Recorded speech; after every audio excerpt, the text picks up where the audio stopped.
Okay, hello. Welcome to a YouTube video. I'm trying something new. I'm trying something off stream. And what we're going to be doing today, the title probably has something to do with it, is I will be checking out the newest Genshin Impact update while ranting about two shows that I've watched this year. And have a lot of feelings about. That being Heartstopper and the Percy Jackson series. So yeah, that is what we are doing today. We're probably going to start with Heartstopper, and this one might be a little bit more Heartstopper oriented than Percy Jackson show related because I liked Heartstopper a lot more. And this is also unscripted. This is just me talking for a little bit. I don't know if it's going to be edited, but we will find out now, won't we? Okay. So for those of you who don't know anything about the shows, I guess I will give a brief synopsis. Heartstopper is about a boy named Charlie Spring and his boyfriend Nick Nelson. So, and it's a really cute, wholesome show. I love it. I picked up the graphic novel series. I only have up to volume 3 though, because I loved it so much. And I am reading Solitaire. I am reading Solitaire currently. I bought it when I went to Walmart with my mom today. So, yeah, we are going to pick Dillick and Wolves Gravestone.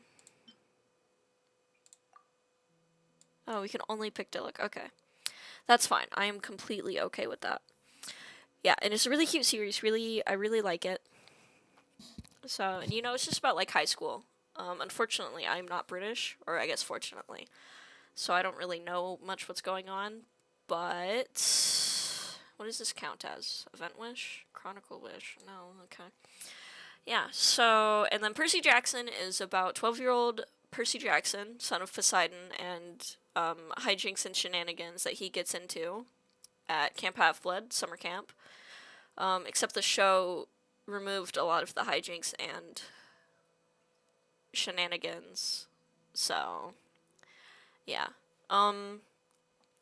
Okay, we're gonna start with ranting about Heartstopper. So, first things first, I am absolutely in love with the cinematography and the lighting in this show. This show looks so ridiculously good, you know? And, like, I love it. I love how they have the little illustrations done by the author. I think that adds a lot of character. I think that's really cute. I really like it. I think we should bring stylized live action back. I don't know if it ever disappeared, but we should bring it back. I love stylized live action. What else do I love about Heartstopper? I love the cast. The casting was excellent. Absolutely phenomenal. Wow, I got my ass beat on this banner. Yeah, so it's like, you know, I had so many thoughts, and now that I'm sitting here recording them, I've forgotten every single one of them. Yeah, so, I do actually quite prefer the graphic novel to the, Netflix series. So, you know, I've been having a great time reading that, do not get me wrong. Story, I love the story. I love the characters. They changed a couple of things from the graphic novel, but mostly they were just... I think the reason why I liked Heartstopper more than the Percy Jackson series is because Heartstopper didn't really subtract anything. They just changed it slightly, or they added things. Like, they added scenes with Tao and Elle so that I was actually really invested in their relationship in the show. And they added scenes with Tara and Darcy. So they actually added scenes with them as well, which was really cute and super fun. Is there a new area? Anywhere? So, and I loved that. Because I loved being able to actually see more of the side characters, you know? And we can just run around like Jinyu Vale for a little bit, I guess. And, you know, I've been reading the comics and, you know, I miss Alid in the show. Alid, I think. I miss him greatly. I really do. Alid, you know, I just really like Alid, I guess. Oh, what's down there? I should get to look out. Hold on. So, and yes, as an Ace person, having Isaac's storyline within the show has been great. You know, I love seeing things like that. I really liked his little outburst after he talked with James at the bookstore, where he was like, it feels like you guys only care about my life if there's romance in it. You know, I felt that quite personally. So, yeah. Where it really does just feel like sometimes my friends only cared if I had a crush on someone, which doesn't happen very often. So, yeah. You know, and it's always like, oh, do you like this guy? Oh, do you want to get together with this guy? Or, oh, this guy likes you, and it's like, thanks. I don't think I will be doing anything with that information, but I do appreciate it. You know, and it can be hard finding someone that you click with when you're asexual. So, having Isaac in the show has definitely been very comforting, you know? So, yeah. Oh, there's like stuff going on. This is crazy. Yeah, I've definitely been there. I've lost friends over, you know, things like that. I lost an entire friend group because I decided, when my friend asked me if I like anyone, I just picked someone from our friend group and said it. And it's like, well, I wouldn't have said your name if I'd known you would have acted like this, you know? But yeah, I was mostly just pressured, and I just picked the person I was closest to at the time. So, yeah. I understand where Isaac is coming from with the whole, it's like you guys only care when there's, you know, like a relationship drama.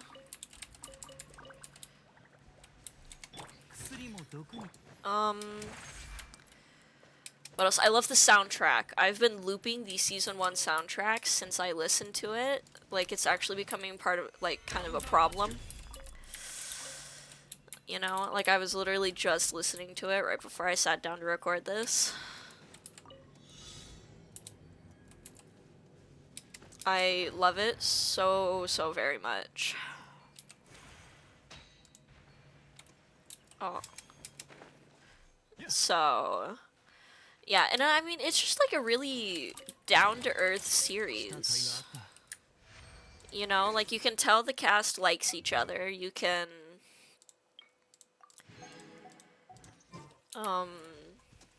you know, the chemistry is definitely there. So, yeah, it's one of the best things that I've watched in a while. I really do like the stylized live action. I really do like the casting, the color choices, just everything, really. You know? And yeah, it has been great. I've loved watching it. So I guess this is where I talk about Percy Jackson now, huh? Oh boy. So many things to talk about with Percy Jackson. Um, I've been a really big fan of Percy Jackson since like the 2nd grade. It has constantly been in my life. I am one of the people that has the Camp Half-Blood shirt. So, there's that. And the show did not live up to expectations. I know there are a lot of people that really like the show. I liked it. I watched all of it, but I was not that big of a fan. I made a separate little mini video just about Krusty's waterbed palace and that whole scene. Because I was that like passionate, I guess. I was that attached to Krusty's waterbed palace. So, and I feel as though what it got in the show was really quite bad. They did my man dirty. So first things, I guess the lighting. Percy Jackson fell victim to the Hollywood trope of, or the Hollywood filter, just a little too dark to see anything. The show was not, what does it say when the show set in Britain has better lighting than the Percy Jackson show?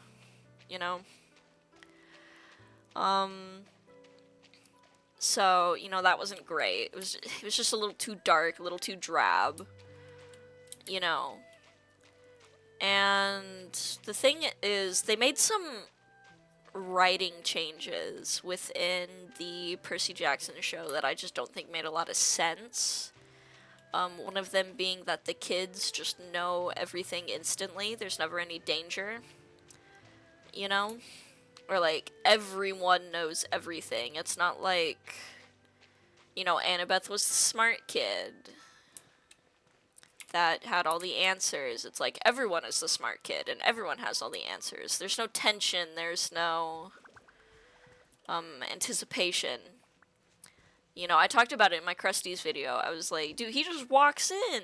He just walks in and gets right down to business. And there's just like there's nothing going on. Which overall leads to a very, is there a chest? A very boring show.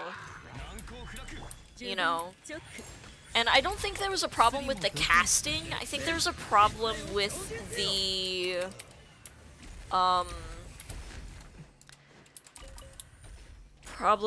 script. Because this script just did not let these kids have fun. Because everyone's like, oh, they have really great chemistry together. And they do, in the very few interview clips that I have watched. But just because they have good chemistry in interviews, doesn't mean the show had good chemistry. They felt very stiff. There wasn't a lot of movement, there wasn't a lot of much of anything going on. They were just kind of standing around talking, and there was so much talking. But the one casting issue I did have was Hades. I did not like Hades. So, because that was just not my Hades, and I've seen people like him, and you can like him, but I did not like him. What else? The Lotus Casino was by far one of the worst episodes, because, it was boring. I made a Tumblr post about this. You can follow me on Tumblr. I think I'm probably going to link it in the description. But I made a Tumblr post where I said, the Lotus Hotel episode made the cardinal sin of just being really boring. Like, nothing really happened in it. Like, they just talked. And there's another thing that I really don't like is that they're changing, like, some of the characterizations. Like, they took away Annabeth's, oh, what's the word? What is it called? The building. It's not archaeology. You know what I mean. You know what I'm talking about. They took away that from Annabeth, and I feel like that's gonna take away a lot in future seasons. And they took away a lot of the childlike whimsy. You know, they kind of just made it bland and boring. It's not fun, like Percy Jackson is supposed to be. Um, yeah. So that I did not like. You know, there's just too much talking, not enough action. And I feel like they're also really banking on people having background knowledge of the series. You know, like having the knowledge of things like fatal flaws and preconceived character arcs or big moments like Percy fighting Ares. I feel as though Percy fighting Ares was not earned within the context of the show. Because Percy hadn't really done anything big like he had in the book, where it's like, okay, maybe this guy can fight a god and win. You know? And, like, I know Percy's powers pretty early on were pretty much just, like, related to his emotions. Like, the more emotional he got, the stronger he got. So, it's like, you know, it didn't really work with how bland the script was. The kids weren't really showing a lot of emotion. I'm not blaming the kids, by the way. Like, these actors are literally younger than me. I have no qualms with the children. I'm blaming the script and the showrunners is what I'm blaming. So, yeah, I just feel like if the kids had been given... Where am I? If the kids had been given, like, just slightly more room to breathe, you know? Because, like, they've stated before that they are big fans of the series. So, I think if they had let the kids be kids a little bit more, it would have worked out a little bit better. So, that's what I have to say about that one.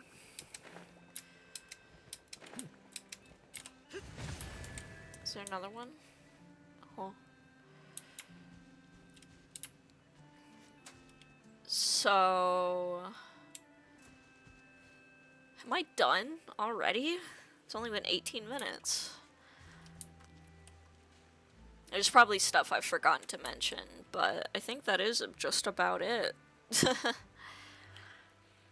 Okay, so yeah, those are my thoughts on the Percy Jackson Heartstopper how to do an adaptation, you know? So, yeah, I think that's it. Thank you all for watching. I would love to see some opinions down in the comments below. I am probably not going to edit this, actually. I'm probably just going to post it.